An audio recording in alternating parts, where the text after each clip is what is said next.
What is this? Plot 2. Were you really silver the entire season? And like gold? So I don't know. Either this is like an. I mean, you probably improved a lot. I don't know. You die a lot. One thing I would suggest you. Holy shit, you die a lot. One thing I would suggest you do is start tracking the jungler. I think in Diamond, or I think in Platinum 2, you can start tracking the jungler a little bit more now, because I think they're slightly more consistent when it comes to like their movements. So that's what you should do. And then I think you should start managing your waves. So my videos will help with that, obviously, and then I think also watching like skill capped isn't the worst, I think. But you need to definitely stop dying so much by watching the obviously practice your map awareness, like watch the map every CS you take, and then make sure you are consistent of where the enemy jungle is, or have a general idea of where the enemy jungle is, right? And then you'll be fine. Also, your deaths are your low CS is a byproduct of your deaths. So because you're dying so much, you're averaging very low CS. I die a lot, but out of my lane, not in. But okay, so you die outside of the lane. So if you die outside of the lane, then you need to like manage yourself better. You can try doing the Saber, the FSN Saber thing, where Saber says make 100% plays. He came up with that term. I think that's something that would probably really benefit you, because you can look at a situation in the game and just be aware if something is 100% or if something is 90% or 80%. Which means that if a situation ends up occurring, or a fight ends up occurring, and there's like a slight chance of you dying, obviously that's quite flawed, because if it's at a 90-80%, I would definitely take it. But you want to always play super optimal, right? Reckless plays that way as well, apparently someone said. Yeah, I mean, there's different types of AD carries, right? So there's like 2 different types of AD carries. So I can explain this with Epic Pen. If you're an AD carry, this applies to you. It doesn't matter what rank and role it doesn't matter what rank you are, what region you play in. So the first ADC, so this is ADC 1, right? And then we'll do ADC 2. So the first ADC, so the first AD carry, this is like Reckless, let's say, for example, right?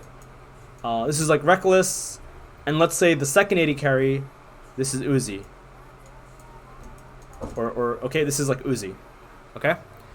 So ADC 1 is super safe. Right? This guy is super safe. Sorry, let me use corresponding colors to make this easier for people. This guy's super safe. Right? 100% plays only. Never goes in.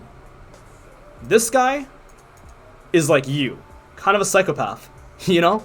You will make the plays. You take risks.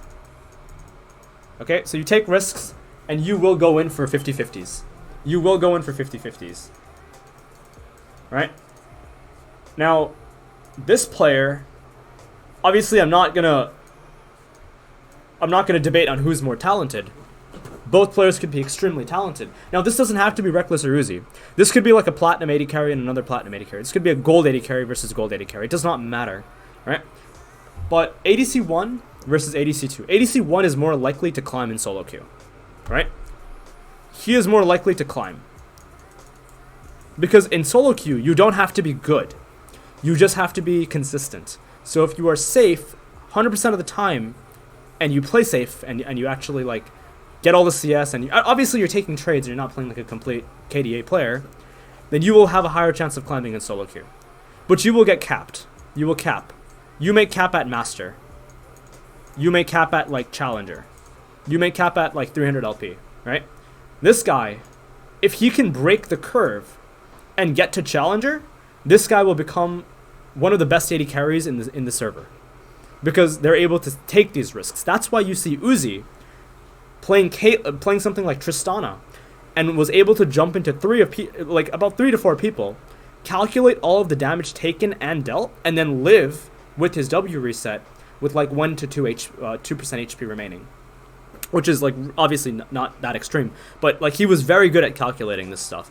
But obviously a lot of that had to do with a lot of risks. You're not going to see someone like Reckless do that. You're not going to see someone like just every other AD carry do that, right? So this type of AD carry this type of ADC2 will get stuck. You'll get stuck in plat. You'll get stuck in gold. You'll get stuck in diamond. But if you can break this curve, you'll be like quite high LP. You can hit 800. You can hit 900. You can even go higher. This is very good, right? But this is more consistent. So what you need to do is, because if you're this guy right here. So if you're this guy, where's your OPGG? If you're this guy who's dying 7 times a game, then what you need to do is you need to become more like this ADC. But if you're the type of person who has very good KDAs and you're like sitting in diamond or like platinum or like gold, then you need to be more like this guy. So you need to level yourself. And then what you do is you just find something in between these two, right? So you incorporate both kind of concepts. But these are the 2 types of ADC players. So for you, you have to do this. Okay? This is what you have to do. And this applies for any AD carry in any elo. Okay? It is 3:20. Okay then. Yeah.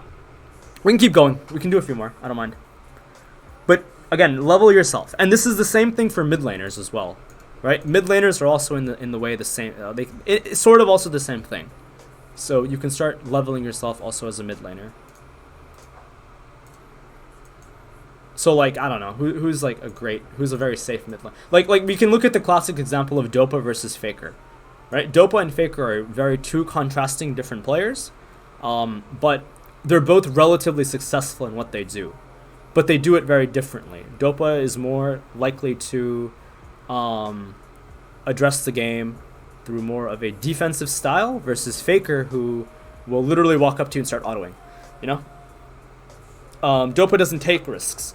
But that's why Dopa can climb higher on the solo queue ladder, right? But you can't say that Dopa is more mechanical than Faker.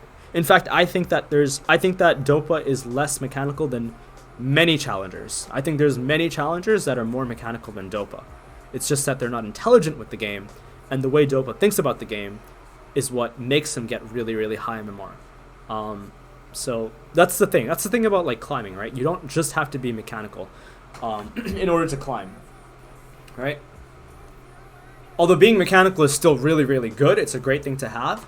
But when you start depending on your mechanics, and this is something that I see a lot of young players do as well, players who are 16, 17, 18, who are like Zed, Katarina players, they think they're super godly, they're very mechanical. It's like, yeah, sure, you're very mechanical, you're very talented, but you will cap eventually once you're versus a better player. So now you have to start learning the game. Was it Doin B? Yeah, it was Doin B. Doin B was a victim of this when he was first starting off his career, because he was a very mechanical player. But there was many coaches who said that he wasn't very good at laning. Primarily, I think it was LS who mentioned that Doin B was a very bad laner. And then when you start looking at other coaches and other content creators who talked about this as well, everyone kind of had the idea that, yeah, Doin B's laning was quite poor because he didn't really know how to play mid lane. Like, he didn't actually know how to play the lane, but he was so talented mechanically that, like, of course he's worth picking up. Nowadays, I don't know. I haven't watched him play. I'm sure he's a lot older now, because this statement was like 3 years ago, I'm pretty sure. So, I mean, one should learn, right? If something was 3 years ago, one should have been, should have